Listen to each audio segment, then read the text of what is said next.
Kurunji Senior Secondary School, CBSE, Namakkal. Successful result producing school in state every year. Administered by the Board of Directors with over 35 years of experience in the teaching field. Special attention on art, craft, music, dance, silambam, yoga, skating and karate. Focus on Hindi Sabha and Spell Bee Olympiad exams. Smart class for effective and innovative learning and well-furnished library. Solitary importance on sports and games in state and national level. WhatsApp facilities to know activities of students and school inside the campus. Free bus for LKG to 8th standard. Free, hygienic and nutritious food. NEET, JEE, IIT coaching experts from Rajasthan and Andhra Pradesh along with our effective teachers. Admission registration for classes LKG to +2. Kurunji Education Institution, Kavetipatti, Namakkal. Admission in progress. CBSE, KG to 12, contact 9025895176. Metric 6 to 12, contact 9344567484. For online admission, log on to www.kurunjischoolnkl.in. Continuation to the last class, ma. So, in our last class, we discussed, right, the law of conservation of momentum and equilibrium of forces. Law of conservation of momentum and equilibrium of forces, right. So, just if I will go back to the last class for a few minutes, just 2 minutes, what is law of conservation of momentum? The momentum before collision is equal to momentum after collisions, right. Suppose for example, if two bodies are colliding with each other, the momentum of both the bodies, sum of the momentum of both the bodies before collision is equal to sum of the momentum of both the bodies after collision. But here momentum is a vector quantity, so direction is also important.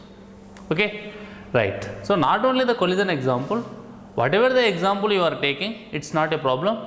But here, suppose you are taking a system.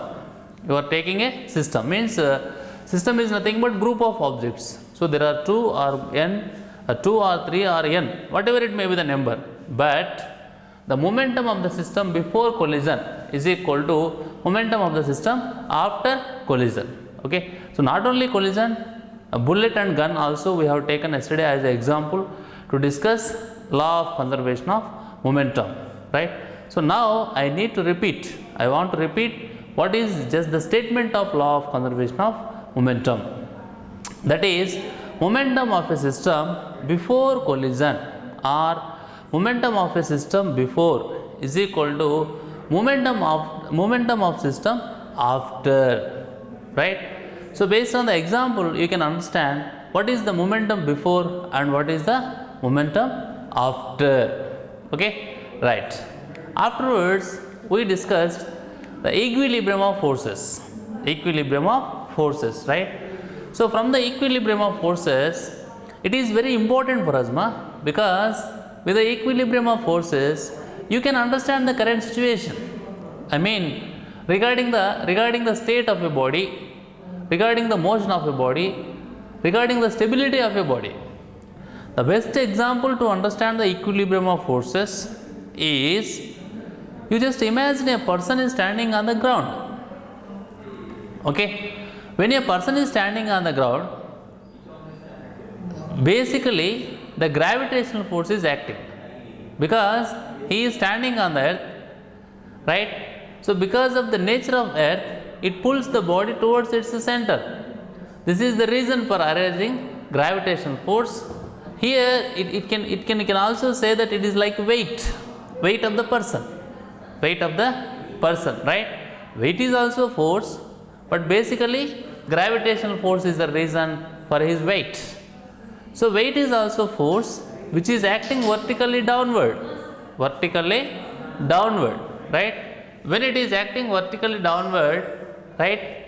So when it is acting vertically downwards, opposite to that another force is acting, right. It is normal force. Okay, right. So whenever you are seeing the standing of a body on surface of earth, naturally basically weight is acting which is vertically downward. Then automatically a normal force is acting vertically upward. I request you, whatever I am saying here, you should not see like information. You have to imagine. You have to visualize the situation what I am explaining. Okay? When a person is standing on the ground, only gravitational force is acting, which is vertically downward, means he has to insert into the ground. But it is not happening. What is happening actually? He is not inserting into the ground. Okay. Does he moving upward? No. So after the gravitational force, after the weight, what I am saying, another force is acting, that is normal force, which is vertically upward, I mean upward direction. These two are opposite in direction and equal in magnitude. According to Newton's third law, you can judge it, because gravitational force by the earth, okay, normal force on that person by the floor, right? That is. So here what I am saying is everywhere in this universe, whenever the object has certain mass, it experiences some force by the earth, which is gravitational force. But gravitational force is not only the thing here, right? Gravitational force is not only the thing here, right? Normal force also should act, because balancing of forces, okay? So balancing of forces, here if you observe carefully, the balancing of forces, right, which gives the stability to the body, right? So it is not going down, it is not going up. So here the person is not going insert into the ground, the person is not going to float into the air. Okay, so how it happens? Because of balancing of forces, So this is the situation you can apply anywhere in the universe. So as I told just now, just before 2 minutes, whenever there is a mass, gravitational force acts. So whenever the gravitational force acts, based on the situation, forces are not one, forces are different types of forces we have. That we will discuss in this class only. Our next topic is common forces in mechanics. There we will discuss different types of forces. So force is not a one, right?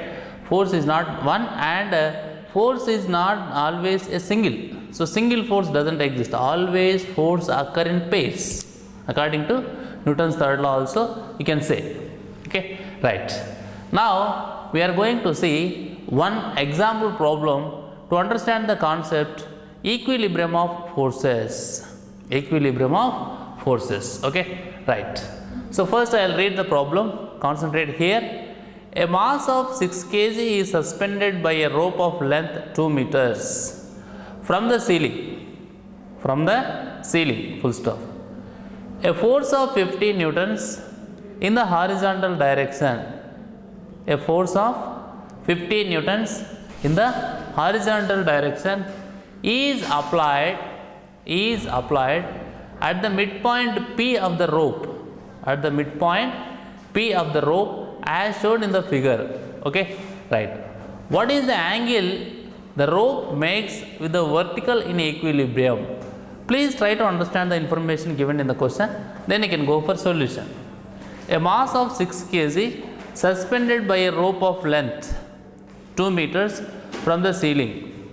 A force of 50 newtons in the horizontal direction is applied at the midpoint P of the rope, as shown in figure. What is the angle of the rope? What is the angle the rope makes with the vertical? So this is the vertical. So this is the angle. So he is asking to find what is theta. Okay, with the vertical in equilibrium. So they have given one assumption and some value also. Right, that is G value. G is 10 meter per second square. Right, neglect the mass of the rope.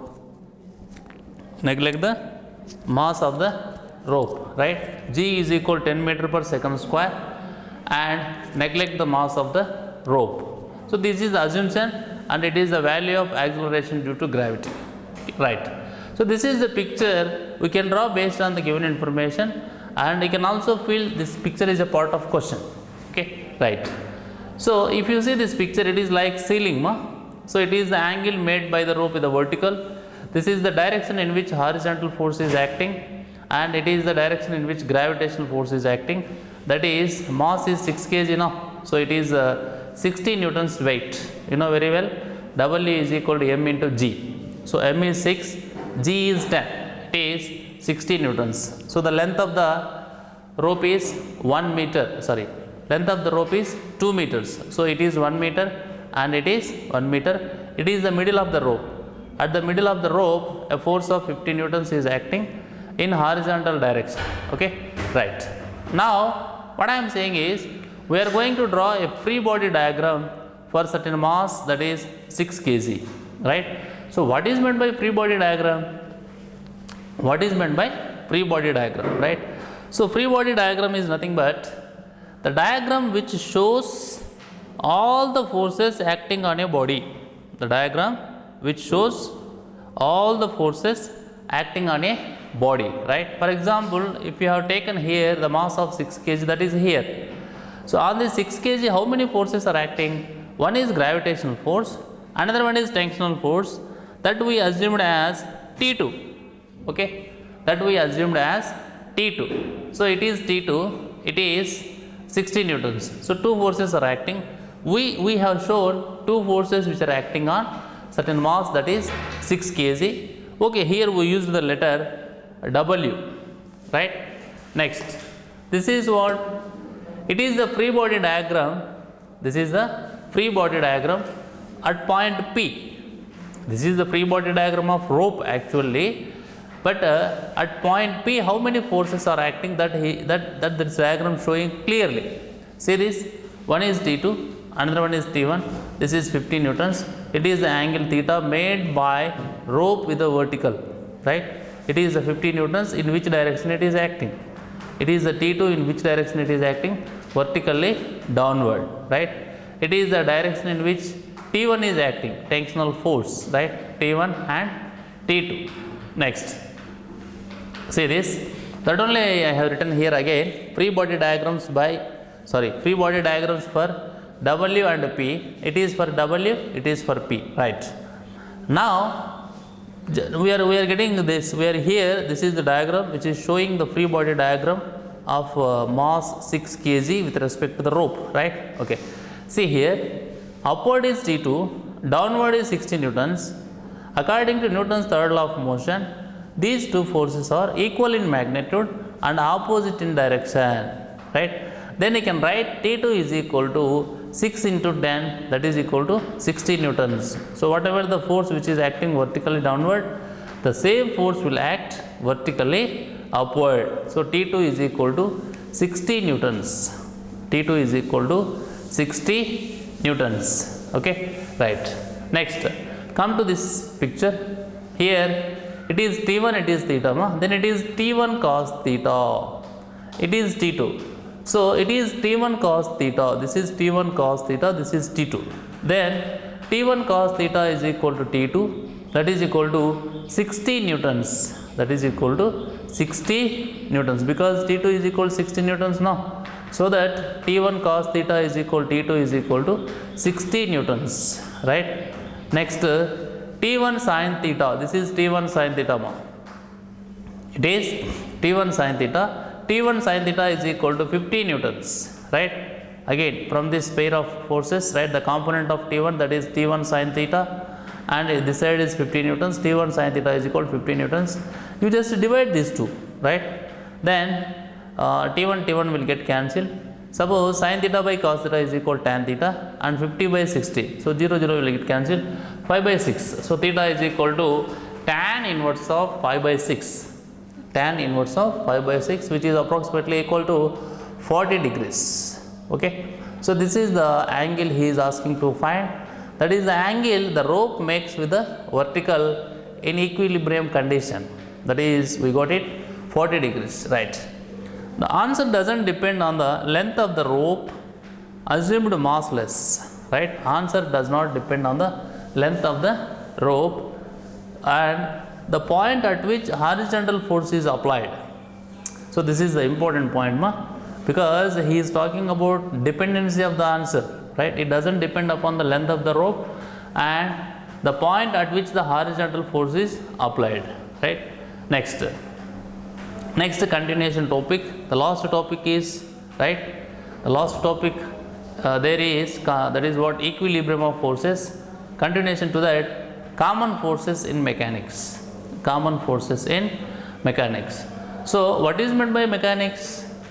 Is the important and oldest branch of physics. Mechanics is an important and oldest branches of physics, where we are going to discuss about the motion of an object. The motion of an object. So when we are going to discuss about the motion of an object, automatically rest is also there, because motion and rest are two relative terms to each other, right? So actually mechanics is a branch of physics, but it is an oldest and important branch of physics which deals with the motion of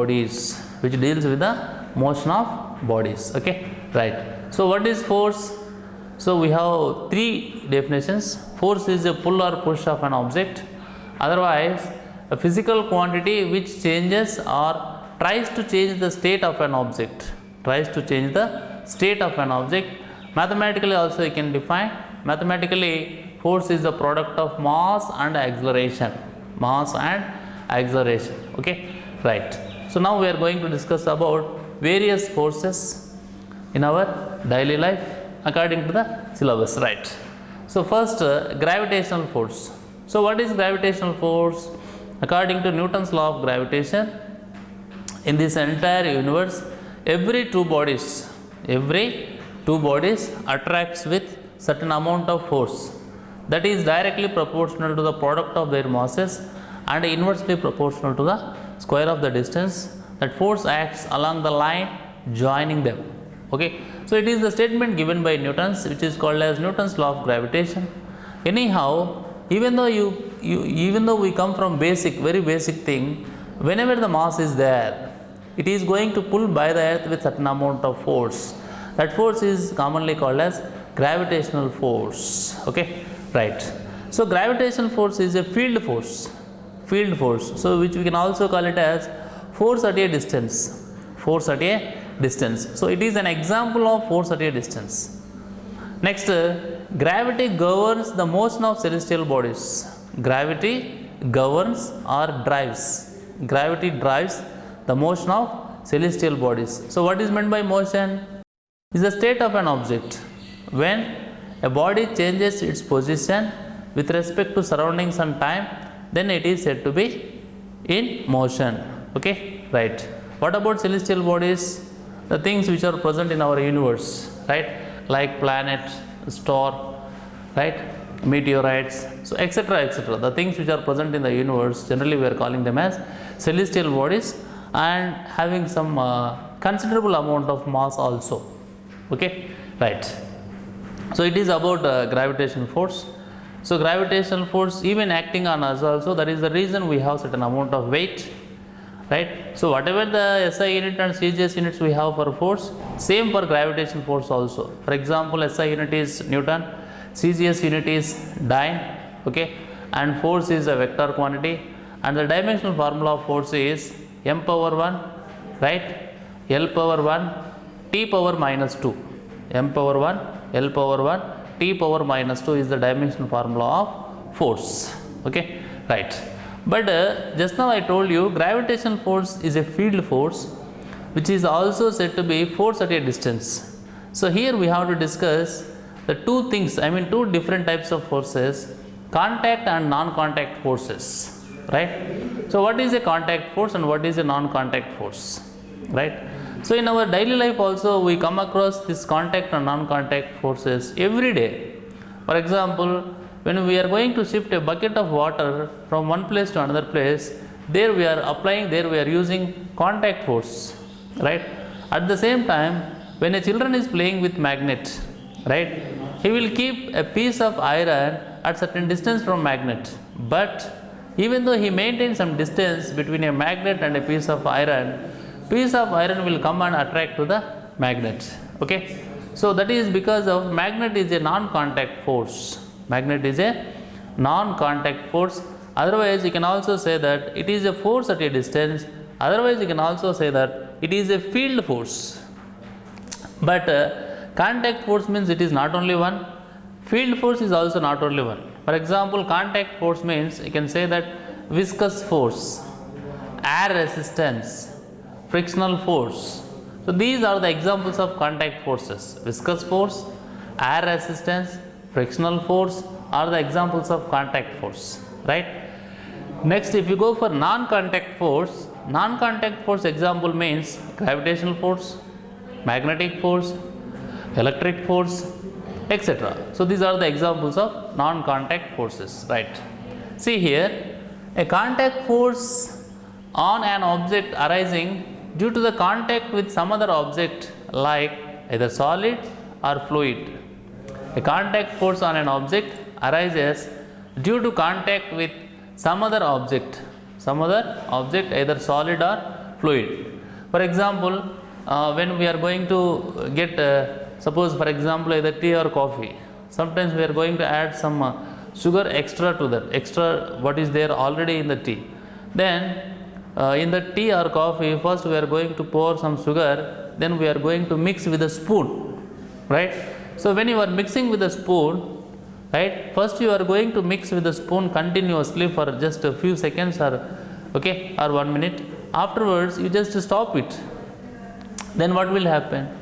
In which direction the spoon is rotated, when you are applying some muscular force, in the same direction the spoon tends to move for some more time. Afterwards automatically it comes to stop. So here the reason is viscous force, right? Viscous force between that tea or coffee and the spoon, whether it is plastic or steel, whatever it may be, right? So here that viscous, I already told you the example of contact force is viscous force also. The viscosity of that particular either tea or coffee makes the spoon to comes to stop after moving certain distance, right? After completion of stopping, the applied force by our muscle, okay, right? So I will repeat once again these two lines, ma. A contact force on an object arises due to contact with some other object, solid or fluid. Next, when a body is in contact with some other, through hinges, rods or rigid bodies, then there are mutual contact forces and acts according to Newton's third law of motion. Okay, right. For example, on surface of earth you are going to keep a certain amount of mass. For example, like what is that, a stone which is in rectangular shape. On the top of that stone you are going to keep another rectangular shaped stone, but with less mass when compared to the first one and less in size when compared to the first one. In this example, if you observe carefully, three things are present. One is earth, another one is first mass, another one is second mass, right? So here the forces acting by the earth on the first mass and by the first mass on the earth. At the same time, the force is applied by the first mass on the second mass and by the second mass on the first mass, right? So this is the example what I am telling means which satisfies this information what they have given. There are mutual contact forces and acts according to the third law of motion. When a body is in contact with some other, through hinges, rods or rigid bodies, then there are mutual contact forces and acts according to the Newton's third law of motion, right? Okay, next, the component of contact force normal to the surface. The component of contact force normal to the surfaces in contact is called normal reaction. So in the starting of this class I explained you what is normal force, okay, right. Next, the component parallel to the surface is called friction. The component parallel to the surface is called friction, right? So here he is talking about two different types of forces. One is normal reaction, another one is friction, right? So what is normal reaction? The component of contact force normal to the surface in contact is called normal reaction, and the component parallel to the surface is called friction. Next, for example, when a solid immersed in a fluid, there is an upward buoyant force equal to the weight of the fluid displaced, right? Okay, I will explain you this example. I'll explain you this example, right? When a solid is immersed in a fluid, there is an upward buoyant force equal to the weight of the fluid displaced. Okay, right. For example, in a tub of water, you are going to drop a ball. Right? Then what happens? Then generally what will happen? So when you are going to drop an object into the tub of water, this object will try to reach the bottom of the tub. At the same time, the water molecules which are present in the tub will not allow the object to go down, will try to push the object towards upward direction. Meanwhile, it is like action and reaction. The force applied by the ball on the water molecules present in the tub is like action, means the force applied by the water molecules on the ball like reaction. So action is equal to minus reaction. So here the force applied by the water molecules on the object or ball is simply called as buoyant force, right? So that is acting vertically upward direction. As you know, the weight of the ball is acting vertically downward, and moreover here the upward buoyant force equal to the weight of the fluid displaced. Upward buoyant force equal to the weight of the fluid displaced. Okay, right. So the example of contact forces are the viscous force, air resistance, frictional forces. Okay, right. Other common forces are tension in a string or force. Other common forces are tension in a string or force due to a spring, right? Here itself we have to discuss some other information about force due to a spring. So see here, this is the spring, this is the normal state of a spring.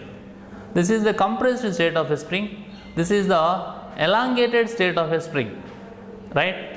So in all these cases, you just observe this is the normal state of a spring. This is the elongated state of a spring. It is the compressed state of a spring. Either this case or this case, you are applying certain amount of force on the spring. Here to compress, here to elongate. Okay, right. So whatever the force you are applying, which changes the displacement, right? So here the displacement is increased, here the displacement is decreased. Anyhow, in both the cases, the applied force is directly proportional to the displacement. So you can write it as F is directly proportional to minus x, F is equal to minus kx. So this k is called as spring constant. It depends upon the material with which the spring made. Okay, x is the displacement. Okay, so restoring force in a spring is called tensional force or tension. So what is meant by restoring force? So whenever you apply certain amount of force either to compress or to elongate, the spring tries to regain its original shape and size. So the force applied by the spring to regain its original shape and size is simply called as restoring force. Okay, right. So that restoring force in a spring is called tension or tensional force. Next, forces in this entire universe are basically four. In this entire universe, 4 types of forces are present basically. So one is weak nuclear force, another one is strong nuclear force, next gravitational force, last electrical forces or electrical forces, right? But in mechanics we concentrated on 2 forces, gravitational force and electrical forces, right? See here, gravitational force and electrical forces, right? So the different contact forces from mechanics, such as gravitational force and electrical forces, the different contact forces from mechanics such as gravitational force and electrical forces, right? So this matter is important. I will read you regarding the assumption and regarding the, right, basically it is regarding the assumption. See here, any force, if you go for microscopic view, the microscopic level of forces is bodies are made of charged constituents, nuclei and electron, but microscopic way is complex and not useful for handling problems in mechanics. That's why here we separated and treated as different types of forces. Okay, I'll repeat once again. What I told from this last 4 lines of information, in this entire universe we have 4 types of forces. One is weak nuclear force, next strong nuclear force, gravitational force and electrical force. What I am saying is, from mechanics point of view, we concentrated on gravitational force and electrical forces, right? This is also not the point. The main point is, if you go microscopic level of thinking or microscopic level regarding the nature of forces and forces, so almost the force is because of charged constituents like nuclei and electron, right? Atomic structure, what is electron, what is nucleus, right? What is proton, like that. But microscopic way of thinking is okay for the subject understanding point of view is okay, but here basically the microscopic way of thinking, microscopic way of viewing a force is complex and not useful for handling problems in mechanics. Please try to understand, not useful for handling problems in mechanics. The microscopic way of thinking about force and nature of force, not useful for handling problems in mechanics. That's why we separated and treated as different types of forces like weak nuclear force, strong nuclear force, gravitational force and electrical forces. So because we are in the chapter of laws of motion, so it is like mechanics. So in mechanics our concentration is gravitational force and electrical force, right? So this is all about common forces in mechanics, right? So contact forces and non-contact forces. Contact forces means viscous force, air resistance and a frictional force. Non-contact force means gravitational force, magnetic force and electrical forces. Okay, right. So in our next class we will continue with continuation 2.